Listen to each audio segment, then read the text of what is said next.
Ok, on fait un autre petit état du Rabbi. Idvadut Tafshin Memchet Chalek Dalet Amud 91. Ok. À chaque fois, il y a un petit titre. Bakashat HaGeoula Ketotza Meidbonenut Be Ma'alata. Demander la Géoula, mais non plus juste comme un mouvement du cœur, mais comme une totsa, c'est-à-dire comme une finalité d'une réflexion profonde sur la grandeur de la Géoula. Ça, c'est intéressant. Bitul ha-Chorban va-Galut ou le bitul, c'est-à-dire l'annulation. Ça dit en français l'annulation? Oui, l'annulation du Chorban, de la destruction du temple, va-Galut et de l'exil, c'est Lo kol kar al yedei itbonenut bechomer yeridat hagalut ela. Comment on répare, comment on annule le fait qu'il y ait eu la destruction du temple et qu'il n'y a toujours pas de temple, comme le Rabbi a crié plusieurs fois, chaque jour où le temple n'est pas reconstruit, c'est comme s'il venait d'être détruit. Ok. Donc comment on peut annuler cette situation-là? Le Rabbi nous dit, c'est lo kol kar al yedei itbonenut bechomer yeridat hagalut. C'est pas tellement de réfléchir comment on est descendu dans l'exil, etc. Et là, mais beikar al yedei itbonenut bemalat hageula. Mais plus précisément dans le fait de réfléchir sur l'élévation de la Géoula, la grandeur de la Géoula. Dogma tinyan hanedarim, à l'exemple du sujet des vœux, chez Triyat Agashmiut Nasit Alede Ala Lekdusha, dans le fait que quelqu'un fasse un vœu, il le fera uniquement pour s'élever dans la sainteté. Comme ceux qui font le vœu de devenir nazir, de ne pas toucher du vin, etc. De ne pas se rendre impur avec un mort, etc. Des situations où tu fais un vœu pour t'élever, ou pour ne pas chuter. Un homme est trop attiré par une femme, que Dieu préserve, il fera le vœu. On a l'exemple de Boaz avec Ruth. Il a dit, je fais le vœu de ne pas te toucher, que tu dormes là au pied de mon lit, je ne te toucherai pas. On va dire, mais pourquoi il a fait ce vœu-là? Parce qu'il avait beaucoup de désir pour elle. Même s'il avait 300 ans, comme c'est dit, qu'elle était jeune, il n'empêche. Et pourquoi il avait tant de désirs? Parce qu'il devait se marier, il devait apporter la descendance de David. Pour que la grand-mère de David, elle devienne la grand-mère de David, il fallait qu'il y ait cette union-là. Et peu de temps après l'union, il est niftar, justement. Oui, je crois le lendemain, il est parti. Ok, donc on peut dire que le vœu, il est là pour nous permettre de nous élever dans la sainteté. Leorer hakosev hachuka ve'agagouim. Donc, attends, si on reprend avant la parenthèse, beikar eledei itbonenut bemalat hageoula.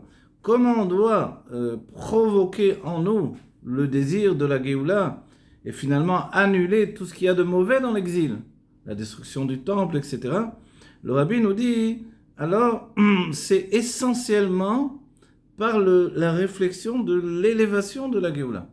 Que la Géoula, c'est une situation tellement élevée, une dimension tellement supérieure à ce que l'on vit aujourd'hui dans le dévoilement du divin. Et ça, c'est Meorer, Akosef, Ve'atshuka, Ve'agagoim.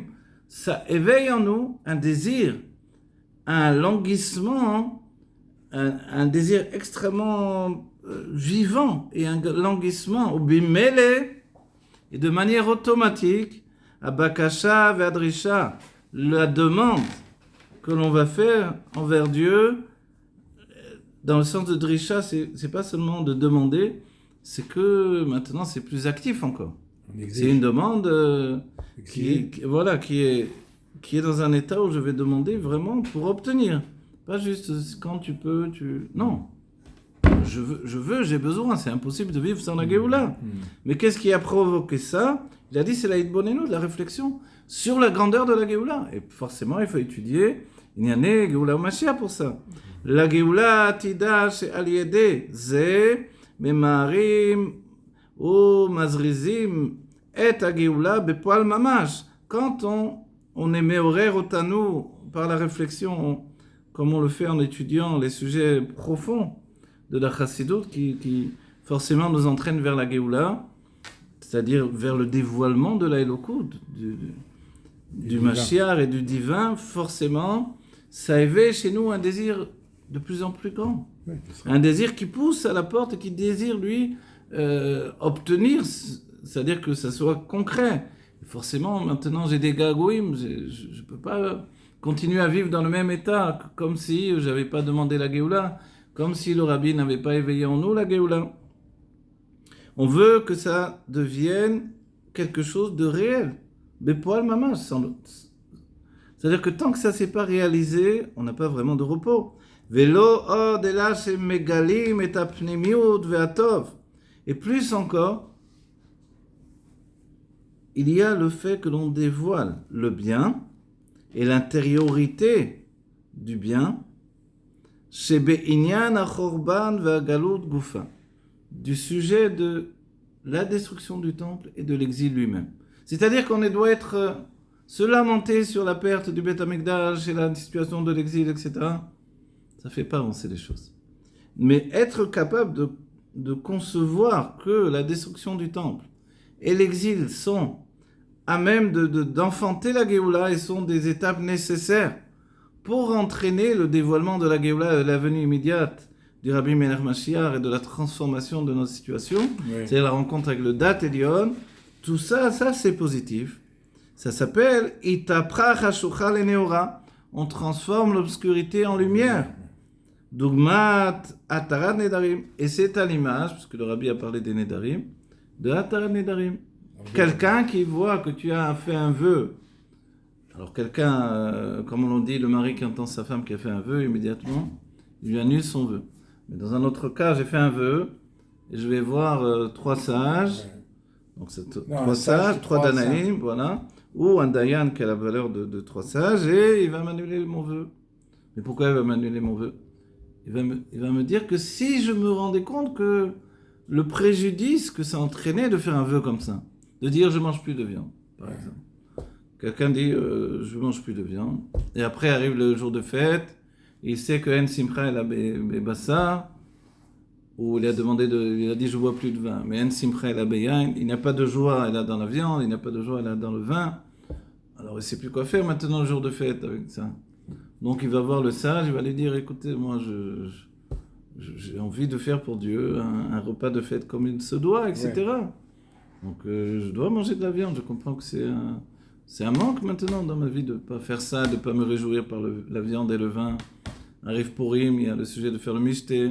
Comment je vais faire ? Alors le sage, il lui dit, quand tu as fait le vœu, tu n'as pas imaginé que ça te ferait un préjudice comme ça. Et que tu allais en souffrir, etc. Donc tu n'avais pas une vraie date, une vraie conscience de ça. Donc ton vœu, il est annulé, et puis il annule le vœu. Attends encore un mot, et après, comme ça, on a fini. Chez Agashmiyut, Gofa Mitale Lagdusha. Dans ce cas-là, la Gashmiyut, la matière elle-même, elle s'élève dans la Gdusha. C'est-à-dire que quand, par exemple, dans l'exemple que j'ai donné, la viande ou le vin, et que, en réalité, ma réalité, c'est que c'est pas pour manger de la viande et pour boire du vin, mais c'est parce que la fête, elle est plus mechoubedet, elle est plus, comment on dira, plus honorable quand il y a de la viande et du vin. Ouais. Et c'est un fait. Et puis quand tu as des invités, que les invités, eux, ils ont besoin de manger de la viande et du vin, même si toi, tu t'es privé, etc. Et qui plus est, tu vois que pour eux, c'est vraiment un plaisir. Donc tu as envie de participer à ce plaisir de la fête par la viande et le vin. Donc finalement, tu as tout élevé dans la Kedusha, tout ça. C'est la même viande et ce vin que tu buvais peut-être un peu trop, ou que tu mangeais un peu trop, et que tu t'es dit, il vaut mieux que je me sépare de ça. Maintenant, tu es capable de les élever pour ce qu'ils sont. Et tu vas trouver la juste mesure, et c'est ça la juste mesure, qui donne vraiment l'élévation d'un juif dans la Torah et les mitzvot.